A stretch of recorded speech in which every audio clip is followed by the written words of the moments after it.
The lights on the Kitharan ship Gentle Current flickered like dying stars. Chief Science Coordinator Veltar pressed her delicate blue hands against the smooth walls of her vessel, feeling the vibrations that told her everything was wrong.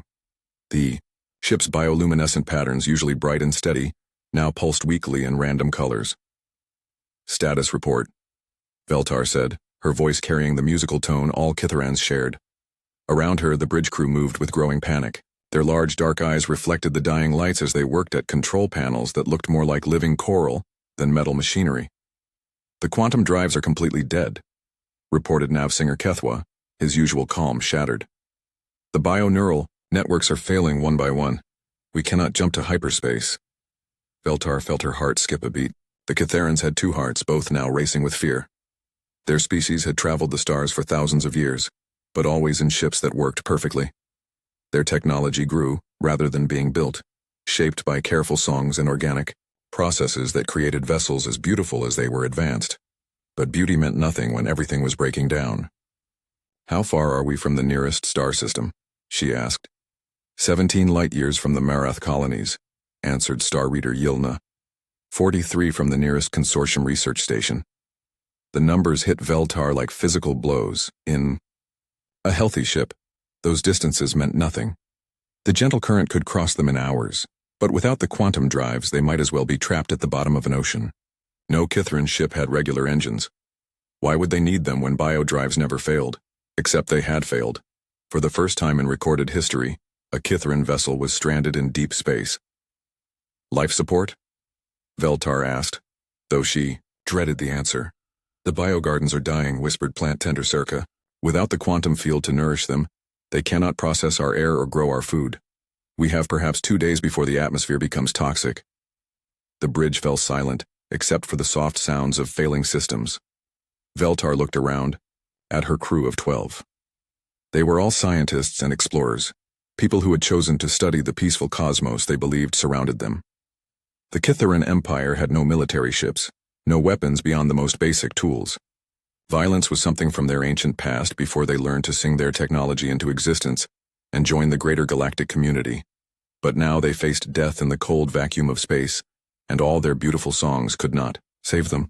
"Emergency beacon," she said suddenly. "We have an emergency beacon." Kethwa looked up from his console. "The old electromagnetic transmitter. Coordinator, that technology is thousands of years old. It barely reaches beyond our own solar system." "It is all we have," Veltar replied. "Perhaps a trade ship will hear us. Perhaps someone is close enough to help." The crew worked together to activate the ancient device. Deep in the ship's living walls, machinery that had not been used in generations slowly came to life. The Gentle Current had been built for research in deep space, so it carried equipment from many different eras. The emergency transmitter was a relic from the time when Kitharans used primitive radio waves to communicate.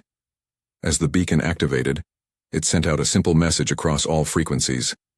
"Help us. Ship failing. Crew dying. Please help." The message, repeated endlessly, spreading out from their position at the speed of light. It would take years to reach the nearest Kitharan world. By then, the Gentle Current and all aboard would be long dead. But Veltar did not know that their message would be heard much sooner than expected. She did not know that other species in the galaxy used similar technology. She especially did not know that one particular species had covered their entire region of space with listening posts and sensor networks. Far away, in a sector the Kitharans had never explored, massive metal ships patrolled between the stars. These vessels did not grow from songs or shine with gentle lights. They were built from steel and ceramic, powered by fusion reactors that burned like caged suns. Their hulls bore scars from asteroid impacts and weapons fire, because their builders expected the universe to try to kill them. The humans had been in space for less than 200 years, but they had learned hard lessons. Their homeworld was a place of constant danger, storms that could level cities, earthquakes that split continents, and predators that had shaped human evolution into something fierce and stubborn. When they reached for the stars, they brought that same toughness with them. Human ships were ugly compared to Kitharan vessels. Where the Gentle Current flowed like liquid starlight, human ships looked like flying fortresses. They had thick armor, redundant systems, and enough weapons to fight off pirates or hostile aliens, because humans assumed the galaxy was dangerous, just like their homeworld. Admiral Sarah Chen sat in the command center of the UEF Indomitable, her flagship and the most powerful ship in the colonial defense fleet. Around her, dozens of officers monitored sensors that watched every corner of human space. The ship itself was over a kilometer long, built to carry enough firepower to protect human colonies from any threat. "Admiral," called Lieutenant Martinez from the communications station, "we're picking up an emergency signal." Chen looked up from her reports. "Location? Bearing 27 Mark IV, approximately 15 light-years out. It's strange, ma'am." "Strange? How?" Martinez frowned at his instruments. "It's using basic electromagnetic transmission. Haven't seen anything like this since the old Mars colonies. And the signal pattern, it's not in any human language."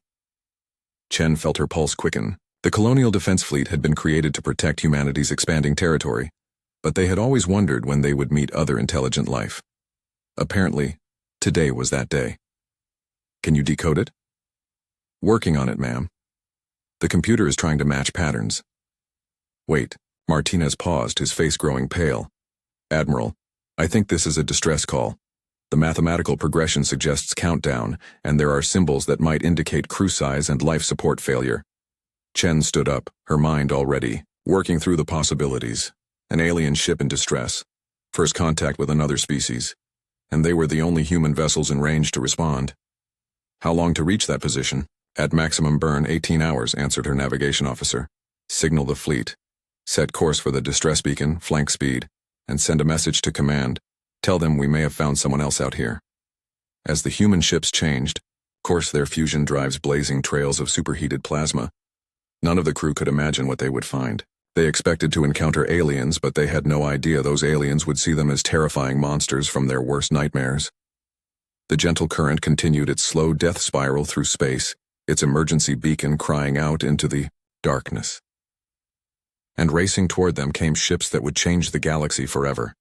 Vessels built by a species that had never known peace, carrying warriors who would die before they let innocents suffer.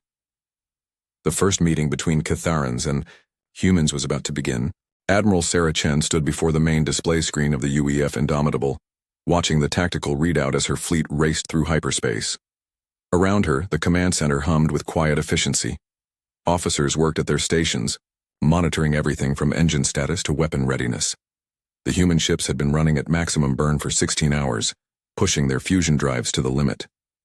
2 hours to target, announced Commander Reeves, her tactical officer. "All ships report ready status." Chen nodded, but her mind was focused on the mystery ahead. The distress signal had continued broadcasting throughout their journey, growing stronger as they approached. The computer had decoded more of the message, revealing what appeared to be countdown timers and biological data. Someone was definitely dying out there. "Any changes in the signal?" she asked. Lieutenant Martinez shook his head. "Still the same pattern, ma'am, but it's getting weaker. I think their transmitter is failing too." Chen frowned. Whoever was sending that message was running out of time. She turned to her communications officer. "Martinez, start preparing a first contact package. Basic mathematics, universal constants, peaceful intentions. If we're about to meet aliens, I want them to know we're here to help." "Yes, ma'am," Martinez replied, his fingers dancing across his console. "Should I include information about our weapon systems?" "God, no," Chen said quickly. "We don't want to scare them any more than necessary." She had no idea how wrong she was about that. The human fleet consisted of 5 ships, each one a masterpiece of military engineering. The Indomitable was the largest, a battleship-class vessel that could fight an entire enemy fleet. 2 heavy cruisers flanked her, the Defiant and the Relentless, while 2 destroyers scouted ahead. All of them were painted in the dark gray of deep space operations, their hulls marked with the scars of service on the frontier. These ships had been built by a species that understood one fundamental truth. The universe was trying to kill you, and only the prepared survived.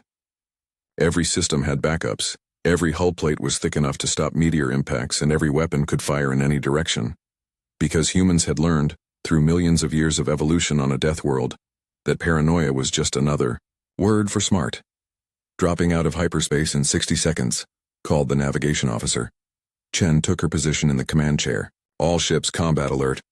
I want shields up and sensors active the moment we drop to normal space, but keep weapons powered down. We're here to rescue someone, not start a war." The fleet dropped out of hyperspace with the violent flash of twisted space-time snapping back to normal. Immediately, the main screen filled with sensor data as the human ships swept the area with active scans. Contact bearing 09 Mark 12, reported the sensor officer. Distance 40,000 kilometers. Configuration unknown. The main screen shifted to show the alien vessel, and the entire bridge fell silent. The ship was unlike anything in human databases. Where human vessels were angular and aggressive, this craft flowed like liquid metal frozen in space. Soft lights pulsed along its hull in patterns that seemed almost alive. It was beautiful in a way that no human ship could ever be. "My God," whispered Commander Reeves. "It's gorgeous." "It's also dead in the water," added the sensor officer. "I'm reading massive power failures throughout the ship. Life support appears to be failing." Chen studied the alien vessel. It was perhaps half the size of her own ship, but it looked fragile compared to human construction. No visible weapons, minimal armor, and what appeared to be completely open. Communication arrays broadcasting in all directions. "Any response to our arrival?" she asked. "Nothing, ma'am. Their transmitter is still broadcasting the same distress signal." Chen made a decision that would change galactic history. Move the fleet to rescue formation. Defiant and relentless, establish a protective perimeter. Indomitable will approach the alien vessel directly. And Martinez, start broadcasting our first contact package on all frequencies. As the human ships moved into position, their massive forms created an impressive display of military precision. Each vessel was easily twice the size of most civilian ships, bristling with sensor arrays and weapon systems. Their fusion drives cast long trails of superheated plasma as they maneuvered, turning space around them into a light show of controlled nuclear fire. On board the dying gentle current, Veltar watched her sensors with growing terror. The readings made no sense. These new arrivals generated more energy than entire Kitharan space stations. Their hulls were thick enough to survive direct impacts from asteroids, and the electromagnetic signatures suggested enough weapons to destroy small moons. "They are moving toward us," whispered Kethwa, his voice shaking. "Coordinator, these are warships, military vessels of a type I have never seen." Veltar stared at the tactical display. The approaching ships formed a perfect attack formation surrounding the gentle current with overwhelming firepower. But why would military vessels be out here in empty space? The Kitharan Empire had no enemies, no wars to fight. The galaxy was peaceful, ruled by science and cooperation. "Perhaps they responded to our distress call," she said, though her own voice betrayed her doubt. "What kind of species builds ships like these?" asked Yilna. "The energy outputs alone suggest fusion reactors. Only the most primitive civilizations still use fusion power. Or the most warlike," added Kethwa grimly. The largest of the alien ships moved closer, its bulk blocking out the stars. Veltar could see details now that made her blood freeze. The hull was covered in scars and reinforcing plates, weapon ports dotted every surface. This was a ship built for violence, designed by a species that expected to fight for their lives. "Incoming transmission," reported their communications officer. "Multiple frequencies. Broad spectrum broadcast." "Put it through," Veltar ordered. The message was strange. Mathematical sequences, physical constants, and simple pictographs showing peaceful intentions. But the very fact that these aliens had decoded the Kitharan distress signal suggested intelligence. And intelligence that controlled ships like these was terrifying to contemplate. "They are trying to communicate," said Kethwa. "Should we respond?" Veltar hesitated. Every instinct told her to stay silent, to hope these monsters would leave them alone. But her crew was dying. The life support systems had perhaps 6 hours of operation remaining. If these aliens meant harm, they could destroy the gentle current easily. If they meant help, "We have no choice," she said finally. "Broadcast our response using their mathematical language. Tell them we need assistance." As the message went out, both species waited to see what would happen next. The humans saw a beautiful but helpless research vessel in need of rescue.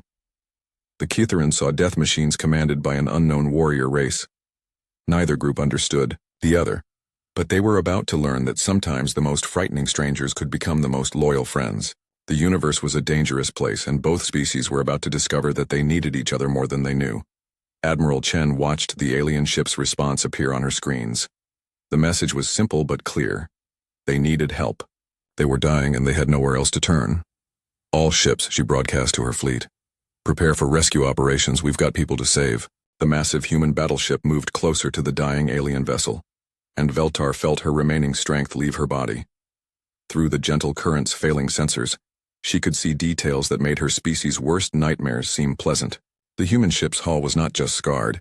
It was deliberately armored with layers of metal thick enough to survive weapons fire. Ports along its sides could only be missile launchers, and the energy readings from its reactors suggested it could power entire Catharan cities. Distance 500 meters and closing, reported Kethwa, his musical voice cracking with fear. They are scanning us. Veltar nodded weakly. The life support failure was affecting everyone now. The air tasted stale and metallic, and the beautiful bioluminescent walls of their ship had faded to a sickly gray. Soon the atmosphere would become toxic, and they would all die slowly and painfully. Any change in their behavior? She asked. They maintain formation around us, said Yilna. The smaller ships have positioned themselves to block all escape routes. We are completely surrounded. On the bridge of the Indomitable, Admiral Chen studied the scans of the alien vessel with growing concern. The ship's internal atmosphere was failing rapidly, and thermal imaging showed life signs that were getting weaker by the hour. Whatever these aliens were, they didn't have much time left. Medical analysis? She asked Dr. Sarah Kim, the fleet's chief medical officer. Unknown biology, but definitely carbon-based, Dr. Kim replied, studying her readouts. The thermal patterns suggest they're warm-blooded, probably mammalian equivalents. Current atmospheric readings show nitrogen-oxygen depletion and carbon dioxide buildup. They're suffocating. Chen turned to her tactical officer. How many life signs? 12, ma'am. All concentrated in what appears to be the bridge and surrounding areas. Bridge crew only, Chen murmured. This is a small research vessel, not a colony ship. She stood up from her command chair. Prep a shuttle bay. We're going to dock with them and offer direct assistance. Commander Reeves looked uncertain.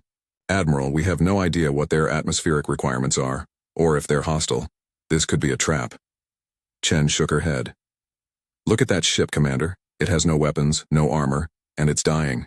If this is a trap, it's the worst one in galactic history. She activated the ship-wide communication system. This is the Admiral. We have encountered an alien vessel in distress. I am ordering rescue operations to begin immediately. All medical teams to stand by, all security teams to full alert. We may be making first contact with a new species today, and I want us to do it right. The human fleet moved into rescue formation. The Indomitable matched course and speed with the alien vessel, while the other ships maintained a protective perimeter. In the battleship's main hangar bay, teams of engineers and medics prepared for something that had never been done before, rescuing aliens from a completely unknown technology. Chief Engineer Marcus Rodriguez stood before a team of his best technicians, looking at schematics of the alien ship that made no sense at all. Listen up, people. That ship over there is built with technology we don't understand, powered by systems we've never seen, and operated by aliens we know nothing about, and we're going to dock with it and keep it from blowing up. One of the younger engineers raised her hand. Sir, how do we interface with their systems if we don't understand their technology? Rodriguez grinned. The same way humans have always solved impossible problems. We improvise, we adapt, and we don't give up. Now grab your gear. We have lives to save. Meanwhile, on the gentle current, the situation was getting desperate. The air recyclers had failed completely, and the crew was surviving on emergency oxygen supplies that would last perhaps 2 more hours. Veltar could barely keep her eyes open as she watched the human ship move closer. They are extending some kind of docking collar, reported Kethwa weakly. It appears they intend to board us. Or capture us, whispered Yilna. Veltar closed her large dark eyes. Her species had no experience with warfare, no understanding of military tactics. For all she knew, these aliens were planning to enslave them or worse. But what choice did they have? Die here in their failing ship, or take a chance with the monsters outside? Open the docking port, she ordered. If they mean to harm us, they could have done so already. Perhaps they truly wish to help. The docking process was a masterpiece of human engineering adapting to the unknown. The Indomitable's docking collar extended flexible seals that could adapt to almost any airlock design. Magnetic clamps locked onto the alien hull, while sensors tested for atmosphere compatibility and structural integrity. Seal confirmed, reported the docking officer. Atmosphere on the other side is breathable but contaminated. Recommend full environmental suits for the boarding party. Admiral Chen had insisted on leading the rescue mission personally, despite her staff's protests. She stood in the airlock wearing full combat armor, flanked by 2 Marines in power suits, and followed by medical and engineering teams. All of them carried weapons because humans had learned never to go anywhere unarmed. "Remember," she broadcast to her team, "these aliens are probably terrified of us. Move slowly, keep your weapons lowered, and let me do the talking." The airlock cycled, and the door opened onto something that took Chen's breath away. The interior of the alien ship was beautiful beyond description. The walls curved in organic patterns that seemed to flow like frozen water. Soft lights pulsed in colors that had no names, creating an atmosphere of peace and serenity that was completely alien to human ship design. And scattered around what was obviously the bridge were 12 creatures that looked like they had stepped out of a fairy tale. The aliens were tall and slender, with pale blue skin that seemed to glow with its own light. Their faces were delicate and elegant, with large dark eyes that held intelligence and fear in equal measure. They wore robes that shifted color like oil on water, and when they moved it was with a grace that made human motion seem clumsy by comparison, but they were clearly dying. Several lay unconscious on the floor while others struggled to remain upright. The one who appeared to be their leader, a female Chen guessed, stepped forward on shaking legs and tried to speak. The words came, out in a musical language that sounded like wind chimes in a gentle breeze. Chen didn't understand a word, but the meaning was clear. These beings were desperate, grateful, and terrified all at the same time. Chen slowly removed her helmet, showing her human face to the aliens for the first time. She heard gasps of shock from some of the creatures, probably at her alien features, her strange skin color, or her obvious military bearing. "We're here to help," she said, speaking slowly and clearly. "You sent a distress signal. We received it. We came to rescue you." The alien leader, Veltar, though Chen didn't know her name yet, stared at the human with wonder and fear. This creature was obviously a predator, with forward-facing eyes and strong muscles visible even through her armor. Her ship was a weapon of war. Her followers carried instruments of death, and her very presence spoke of violence and power. But she had removed her helmet in an obvious gesture of trust. She had come in person rather than sending subordinates. And her people were already moving to help the dying Kitharans, working with equipment that could save their lives. Veltar made a decision that would echo through galactic history. She reached out with one delicate blue hand and gently touched the human's armored shoulder. "Thank you," she whispered in her musical language, hoping somehow that the alien warrior would understand. Admiral Chen smiled, and for the first time since the rescue began, Veltar felt hope instead of fear. The rescue operation became a dance between 2 completely different ways of thinking about the universe.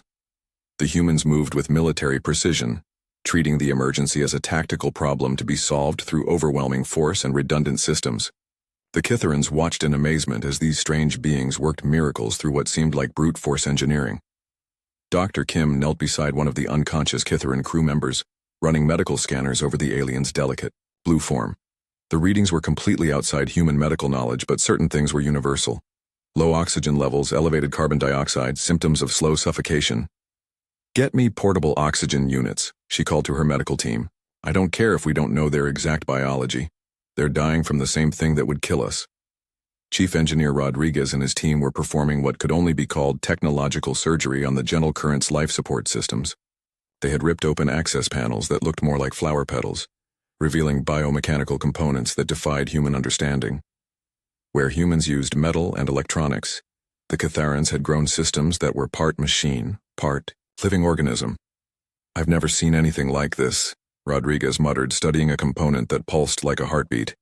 "It's like the whole ship is alive." "Can you fix it?" asked Admiral Chen, who was coordinating the rescue while trying to communicate with Veltar through hand gestures and simple pictures. "Fix it? Ma'am, I'm not even sure what it's supposed to do." Rodriguez paused, studying his instruments. "But I think I can jury-rig our portable life support systems to work with theirs. Give me 30 minutes and some creative engineering." While the humans worked their technological magic, Veltar found herself studying these strange rescuers with growing fascination. Their leader, the one who had removed her helmet, was clearly female, though built like no Kitharan could ever be. Her muscles spoke of a lifetime of physical challenges, her scars suggested a dangerous life, and her eyes held a hardness that came from seeing too much death. But those same eyes also held compassion. When one of Veltar's crew members collapsed from oxygen deprivation, the human leader had immediately called for medical attention. When another crew member cowered in fear from the armored Marines, she had ordered them to remove their helmets and smile reassuringly. "They are trying to save us," Veltar whispered to Kethwa, who was conscious again thanks to the portable oxygen mask the humans had given him. "They are warriors," he replied weakly. "Look at their equipment, their ship. Everything about them speaks of violence and war." "Yes," Veltar agreed, "but they are warriors who risk their lives to save strangers." The breakthrough came when Rodriguez's team managed to connect human atmospheric processors to the Catheran biosystems. It should not have worked. The technologies were completely incompatible. But humans had learned to be adaptable, to make impossible connections work through sheer determination and creative thinking. "Life support is stabilizing," reported Dr. Kim. "Atmospheric quality is improving throughout their ship." Chen felt a wave of relief. "How are the patients?" "All 12 are responding well. Whatever their biology, they process oxygen similarly to humans. They should make full recoveries." As the immediate crisis passed, both species began to really look at each other for the first time. The Catheran saw beings that were obviously predators, but predators who had risked everything to save prey they didn't even know. The humans saw creatures of impossible beauty and grace, but also beings who had built technology that made human engineering look crude by comparison. Communication slowly improved through a combination of mathematics, pictures, and patience. Admiral Chen learned that the alien leader was called Veltar, and that she was the chief scientist of a research expedition. Veltar learned that the human leader was called Admiral Chen, and that she commanded a fleet of military vessels. Thurio. Word military required extensive explanation. The Kitharans had no concept of organized warfare, no understanding of why any species would build ships designed to fight other ships. When Chen finally managed to convey that humans had enemies, pirates, hostile aliens, territorial disputes, Veltar looked shocked. "Your species fights among itself?" she asked through their improvised translation system. "Sometimes," Chen admitted. "But we also protect each other. My ships are here because we patrol this region watching for dangers." "What dangers?" Chen paused, trying to think how to explain the human view of the universe to beings who had apparently never encountered real threat. "Space is dangerous. There are pirates who steal from peaceful ships. There are species that attack without warning. There are natural disasters that can destroy entire colonies. We build ships like ours because we know the universe is trying to kill us." Veltar looked around at the human rescue teams, seeing them with new understanding. These beings didn't just expect violence, they prepared for it constantly. Their entire civilization was built around the assumption that threats existed everywhere, that only the strong and well-armed could protect the weak and peaceful. "But you came to help us," she said softly. "You could have ignored our signal." Chen smiled. "That's not who we are. Humans protect people. It's what we do." As the hours passed, both crews learned more about each other. The humans discovered that the Kitharans were part of something called the Galactic Scientific Consortium, a peaceful alliance of research-focused species that had been exploring the galaxy for thousands of years. The Kitharans learned that humans were relatively new to space travel, having left their home world only 2 centuries earlier. "Your world?" Veltar asked through their translation system. "What is it like?" Chen thought for a moment. "Dangerous. Beautiful, but dangerous. We have storms that can destroy cities, earthquakes that split continents, and wild animals that can kill a human with one bite. We call it a death world." Death world? The concept was so foreign to Kitharan thinking that their translation software couldn't process it properly. "A planet where life is constantly threatened," Chen explained, "where species must be strong and adaptive to survive, where evolution creates beings like us." Veltar looked at the human admiral with new understanding. These beings were literally shaped by their hostile environment, evolved to survive in conditions that would kill most galactic species. No wonder they built ships like fortresses and carried weapons everywhere. Their entire existence was a war against a universe that wanted them dead. But it also explained their protective instincts. A species that had learned to survive by helping each other would naturally extend that protection to others.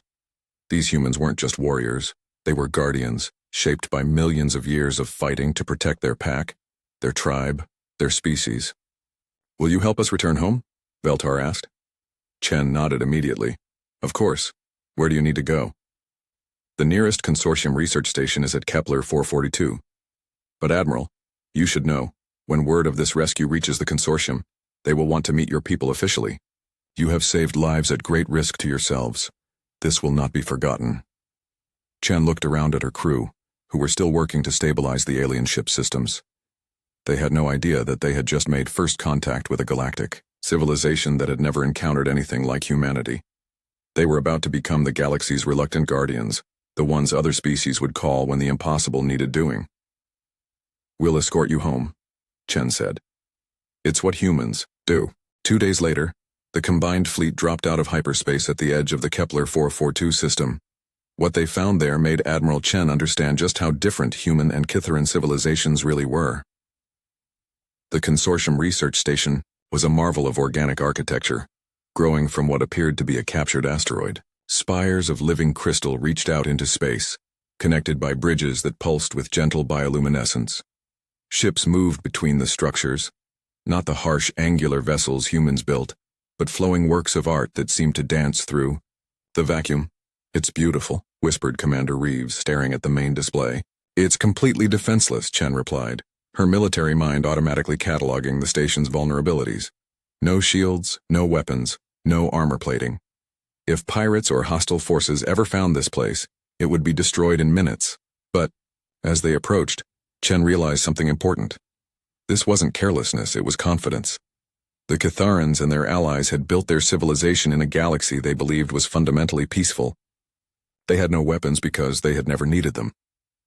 On the gentle current, now running smoothly thanks to human engineering patches, Veltar watched the familiar sight of home with new eyes. She had spent days talking with Admiral Chen, learning about human history and culture. The stories the humans shared seemed impossible. Wars spanning centuries, natural disasters that killed millions, entire species driven to extinction by their own planet's hostility. But she had also learned about human courage, their refusal to surrender in the face of overwhelming odds, and their instinctive need to protect those weaker than themselves. These Deathworlders were exactly what the galaxy needed, even if the galaxy didn't know it yet. "Incoming transmission. From the station," reported the Indomitable's communications officer. "Multiple frequencies, diplomatic protocols. Put it through," Chen ordered. The main screen filled with the image of a being that was obviously not Kytheran. This alien was tall and thin, with pale green skin and 4 arms, wearing robes that seemed to be made of solidified music. When it spoke, its voice was like crystal chimes in a gentle wind. "Unknown vessels, you are approaching Consortium space in formation with the research ship Gentle Current. State your intentions and identify your species affiliation." Chen stood and faced the screen, very aware that she was about to make history. "I am Admiral Sarah Chen of the United Earth Federation Colonial Defense Fleet. We responded to a distress call from the Gentle Current and provided emergency assistance. We are escorting them home." The alien's 4 eyes widened with what Chen hoped was surprise rather than fear. "You are humans? The species from the Outer Rim territories?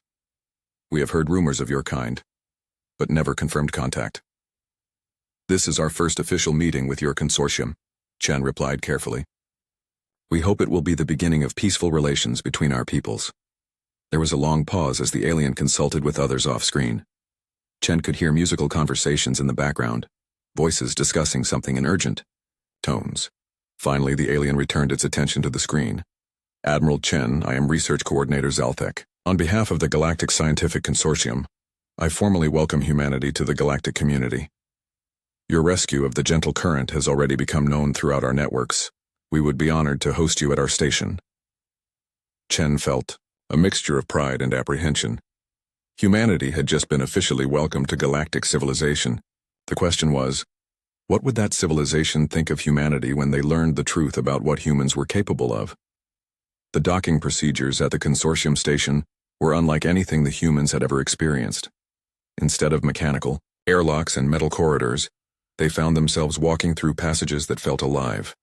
The walls breathed gently, responding to their presence with soft bioluminescent patterns. The air itself seemed to carry music, not sound exactly, but something that resonated in their bones. Admiral Chen led a small delegation, including Commander Reeves, Dr. Kim, and Chief Engineer Rodriguez. They had left their weapons behind, understanding that bringing military equipment to a peaceful first contact would send the wrong message. But all of them felt naked without their sidearms, a reaction that would have horrified their hosts if they had understood it.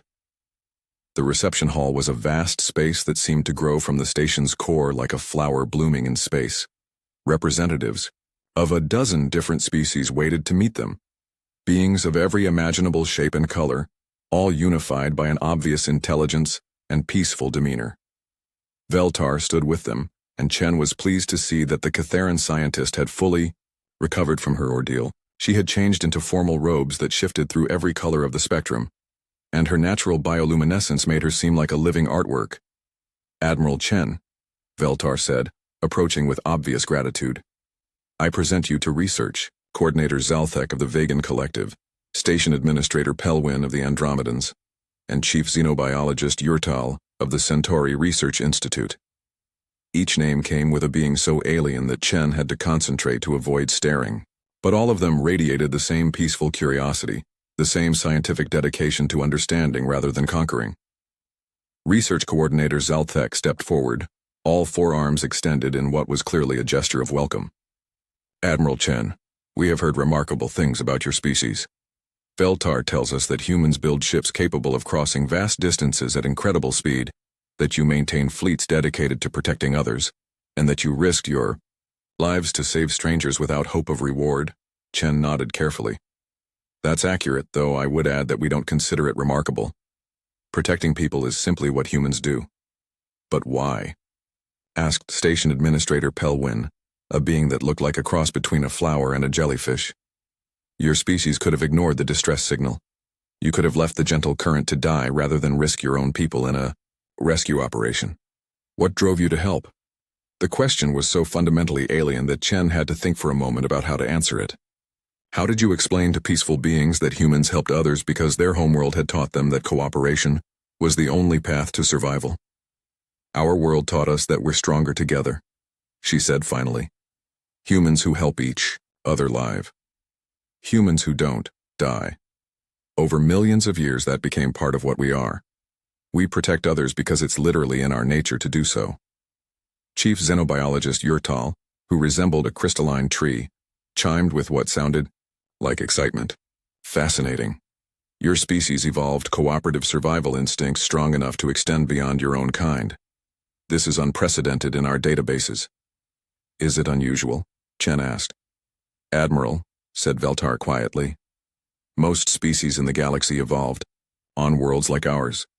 Peaceful garden planets where survival was rarely threatened. We developed intelligence, technology, and civilization without the constant pressure your world provided. We explore and discover, but we do not protect." Chen felt a chill as she realized what that meant. The galaxy was full of peaceful, intelligent species with incredible technology and vast knowledge. But none of them were warriors. None of them were prepared for the dangers that humans took for granted. "What happens when you encounter hostile forces?" she asked. The assembled aliens exchanged glances that conveyed meanings Chen couldn't read. Finally, Research Coordinator Zalthek answered reluctantly. "We retreat. We hide. We hope they leave us alone." The alien's voice carried shame that was obvious even across species barriers. "We have lost colonies, research stations, entire expeditions, to what your species would probably call pirates or raiders. But we do not fight back. We don't know how," added Station Administrator Pelwin sadly. Admiral Chen looked around at these beautiful, intelligent beings and understood with crystal clarity what was happening. The galaxy was full of sheep, and the wolves were moving freely among them. These aliens had built a wonderful civilization based on cooperation and scientific discovery. But they were completely helpless against any species that chose violence over peace. Until now. "Research Coordinator," Chen said formally, "I would like to propose an exchange program. Human officers could serve alongside your exploration fleets, providing protection and security expertise. In return, your people could teach us about galactic civilization, technology, and scientific methods we've never imagined." The offer sent ripples of excitement through the assembled aliens. Veltar stepped forward, her bioluminescence brightening with what Chen had learned was enthusiasm. "Admiral," she said, "you don't understand what you're offering. There are thousands of species in the consortium, millions of research teams exploring dangerous regions of space, countless expeditions that face hazards they're not equipped to handle. If humans were willing to serve as protectors, the galaxy would be safe for the first time in recorded history," finished Research Coordinator Zalthek. Chen felt the weight of galactic history settling on her shoulders. Humanity had just been offered the chance to become something unprecedented, the guardians of an entire civilization,